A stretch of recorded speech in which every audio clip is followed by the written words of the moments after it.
She measured her steps against the slight pitch of the overhang and began throwing small pine bits to the ground. The more she cleared, the more there seemed to be, so she picked them up faster, clone clumps and branches, slinging all into the yard, catching her balance now and then. She winced when the sweat trickled into her eyes, and her chest felt bruised up from smoking. Still, she cleared the pine trash faster. "You know what they call contraception in Mississippi?" the doc had asked. Colleen had shaken her head no. "Exactly." A searing pain needled the inside of her forearm. Colleen knew it was a yellow jacket before she swatted it dead. She flicked the wasp away, then slapped at the sting. As a distraction of sorts, she stopped chucking the small bits and instead gave a go at the large branch undergirding the pile. The limb was heavy, and she dropped it on the first try, then hoisted it right back up. The bark chewed her palms and the wasp sting blossomed, but the bough budged just enough to encourage her. Shoving the pile toward the edge of the roof, Colleen sensed a tipping point. "You're mine," she grunted, her abdomen brick-like as she leveraged her body forward, throwing everything she had in opposition to the weight until she slipped and slammed down on her ass. One of her sneaker soles was lacquered with blood.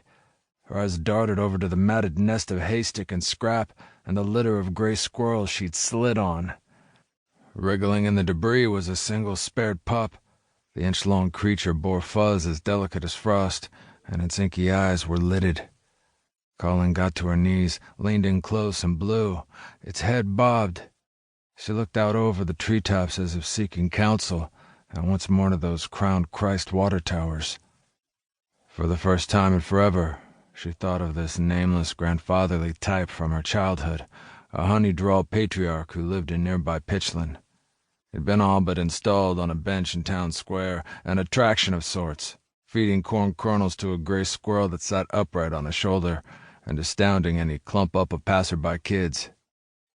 Colleen's memory of this time was sunlit. What's more, it carried potential, given the man's explanation of how anyone could raise an orphan pup, nursing it with an eyedropper, then weaning it onto corn and carrots.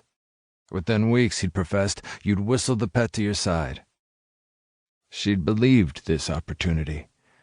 She had been that giddy kid.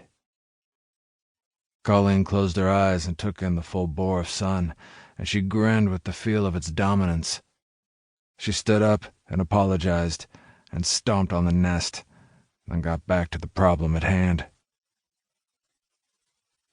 2. Then it was August.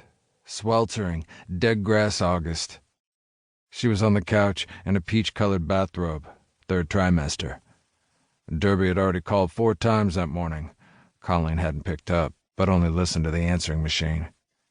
He wasn't so much checking in on her as he was checking up, exercising his own anxiety.